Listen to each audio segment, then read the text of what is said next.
Hey, it's me again, Willie. How goes it? Here for another awkward vlog thing over my phone, while I kind of awkwardly turn stuff and not look at you in the camera and all sorts of stuff. So, how do you do? I kind of want to go a little bit off topic. I kind of want to tip my hat to a filmmaker that I really respect and explain why I really respect this filmmaker and why I think he kind of deserves a little bit more respect than what he normally gets. The filmmaker in question is Kevin Smith. Now, I know, full disclosure, I have not seen all of his movies. I think I've not seen Cop Out, I've not seen Red State, Tusk, nor Dogma. I haven't. Sorry, but I still like him a lot. I still love him.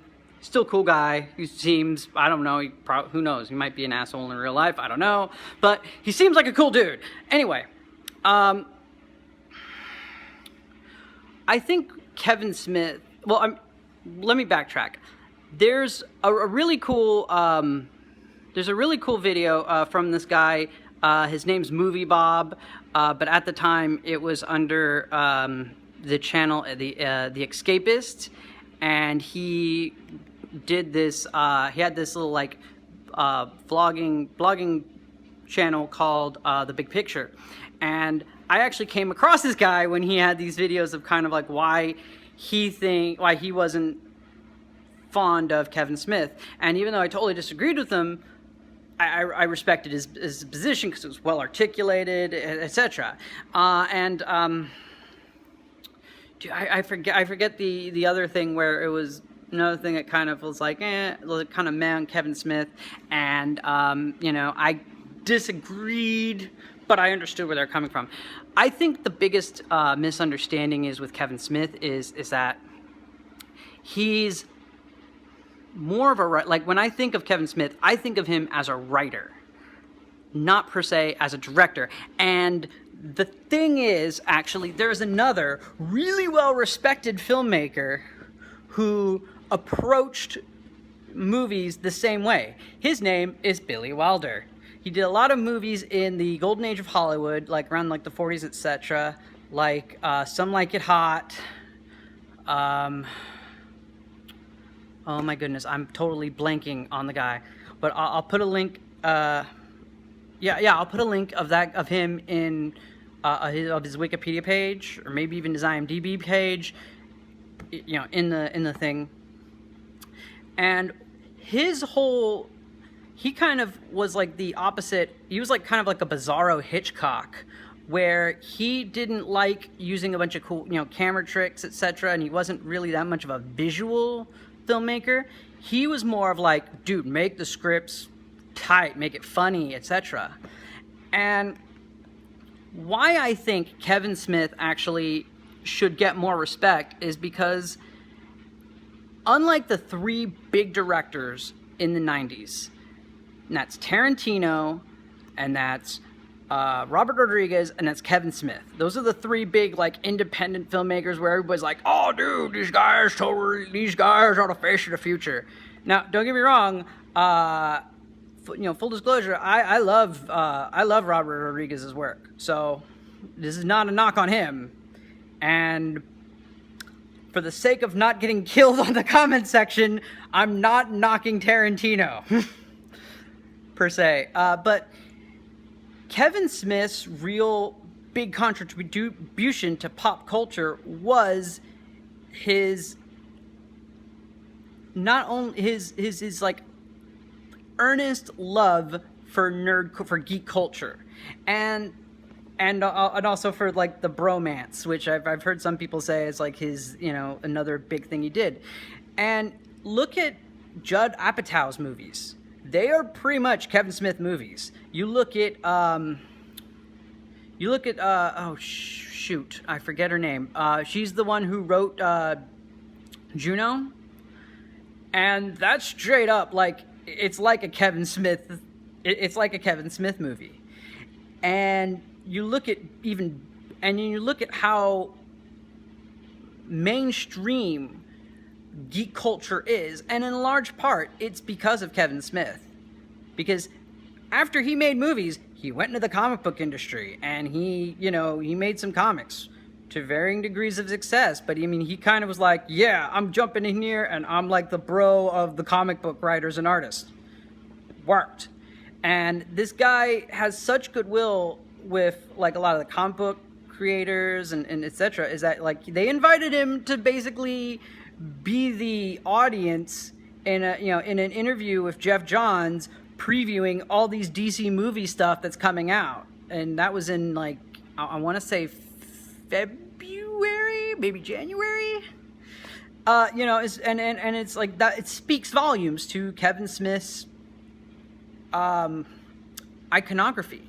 And I mean, a lot of people are like, well, yeah, he went into it went in after the movies, and he did a bunch of podcasts, etc. And he's he did it. He used his clerk stuff to become a big media kingpin. And you know what? They're probably right, and that's not a bad thing. There's a lot of really iconic filmmakers like Alfred Hitchcock who totally used his brand, his personal brand, to become larger than life. And we can't fault the guy for doing that. This guy actually embraced the internet culture, the online culture, the YouTube culture, before it was considered really cool to do so. And I mean, it just kind of adds more to the why we should tip it, why we should tip the hat. I know a lot of people. I think one of his most underrated movies is Jersey Girl, and I think that's not entirely his fault. And I don't even think the whole, Jennifer Lopez, Ben Affleck thing had to deal with it. I think it was more of our expectations to, to what we would think a Kevin Smith movie was. I remember clear as day the TV commercials for Jersey Girl. It's like, from the dirty minds who brought this stuff, and it was like that little montage in the front of the movie of all these kids talking, kind of talking about like, oh yeah, my dad. It's like that whole like kids say the darndest things, oh wow, yeah, my dad is actually like really pervy, or my mom is a real freak, etc. type thing. But we don't quite know that that's what that means, sort of thing. And then the rest of the movie was actually a very good. It was Kevin Smith showing that he had skills to be a dramatic filmmaker, and I'm gonna be honest. I think he did. I think he did show it, and I think but unfortunately, I just think his. It was something that was against his brand, and I think that's why we didn't respond to people didn't respond to it as big as they did. And I get it. And yeah, that's pretty much it. It's like, I get it. And one of the weirdest things, like, I'm surprised it did not get as popular. And also, truthfully, sorry again, I have not seen this movie. Zack and Mira do a porno, because like Seth Rogen is straight up like, it's like he's straight up like a more stonery, a more stonery version of Ben Affleck's he's kind of like Randall, and I'm trying to think of a good analogy, but he's something straight out of like a Kevin Smith movie. It's almost like he's a template. The type of character he is like, the type of persona he has is like something that should totally work with a Kevin Smith movie. And it kind of sucks that didn't do as well. But if you look at it, I mean, here's a guy who's trying. This guy, I mean, I'm a genuine. I genuinely am cool with it. I genuinely love what he does. Also, to full disclosure, I've seen quite a bit of his podcast episodes. I loved his Film School Fridays. That was really inspirational. And really kind of cool that he did that. And I really hope it guys like doesn't like kind of like erode credibility of like, oh, this guy's not a Kevin Smith, man. He hasn't even seen all of his stuff. No, you haven't even seen all of his podcasts. I really am. I mean, I really am a genuine fan, and I'm not even trying to kiss Kevin Smith's butt. I just want to kind of give credit to where credit is due, and he is kind of, and I do think that where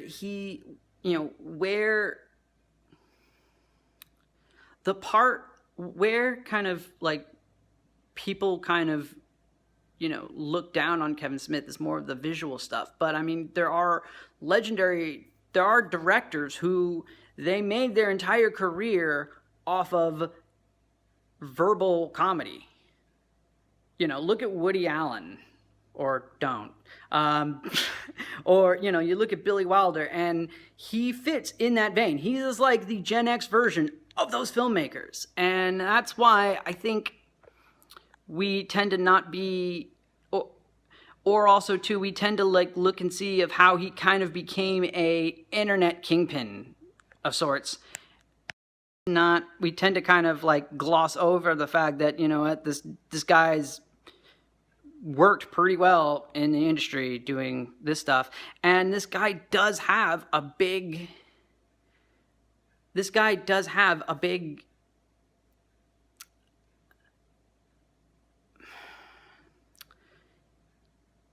he's affected pop culture in a big way. And I mean, love or hate the show, Big Bang Theory is a large part of, well, at least I think, it's like Big Bang Theory. If we didn't have Kevin Smith, we wouldn't have Big Bang Theory. If we didn't have Kevin Smith, we wouldn't have comedians per se like Judd Apatow, or even I think Seth Rogen, because his humor just kind of was so in the same vein as Kevin Smith. It was like, oh, okay, we can totally get this.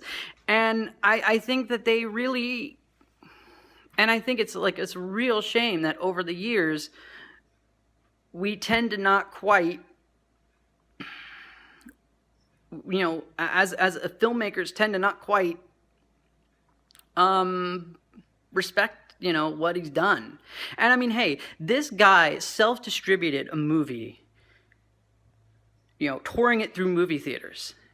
And it's a feat that hasn't really been replicated since.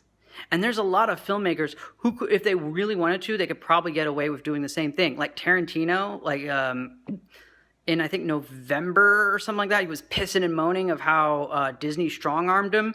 Dude, that fool could have totally done the same thing as Kevin Smith and would have gotten butts in the movie theaters. But he didn't. So, on you, man. And you look at other people, like other personalities, like even like Max Landis, where he kind of complains about, Hollywood doesn't like original ideas. He could do the same thing, and he could leverage his fan base to make, to fill butts in a movie theater and do it. And you know what? Let's be honest too. We could be complete nobodies. Like myself, I'm pointing at myself largely as like a, hey, stupid, put your money where your mouth is. If we learn how to market ourselves and create a good fan base, and create a big fan base where we can go to movie theater owners and be like, hey, man, we can get this many people in a movie theater. Can you show our film? We can do the same thing! And we could probably, and you know what? It's like, we have control over our creative content. So, you know, props to him. And if he did do the whole thing of, because there was a I forget where. There's like I think maybe like 3 or 5 different videos on YouTube where he talks about how he wanted to do, like around when Kickstarter was starting out, he wanted to do a thing where he'd ask people to kind of don't, kind of like to do a Kickstarter campaign to fund a movie, and he wanted to do it so he can like kind of bring regular Joes into into like Sundance Film Festival, into Cannes, all that stuff. And he got discouraged by a fan. And it's like, if he did, imagine if he was like the guy who kind of like started doing that. It's like, that would still make him even cool. Like, that would still be like, even like, dude, we would still, it'd still be one of those things of like, where we should respect like what he's done and did that. Of what he's done. And even the fact that he kind of did come up with this idea and did kind of like want to do it, it's one of those things where, you know what, we shouldn't be too hard on him. I mean, Walt Disney was about to do a collaboration with Alfred Hitchcock, and that didn't come to pass. But imagine if that did, animation would have been way cooler. But that's just me. So, hey, why not tip our hat where credit's due? And yeah, and also too, if this does, I really hope this doesn't get around to Kevin Smith, actually. But if it does, I'm not trying to kiss up to him. I'm not even trying to coerce a meeting with him or something like that. I'm just kind of putting this out there as a fan of movies, as a fan of geek culture. So yeah, take care, guys. And if you've put up with watching if you've like sat through this video, you guys are awesome. You guys are awesome. All right, bye.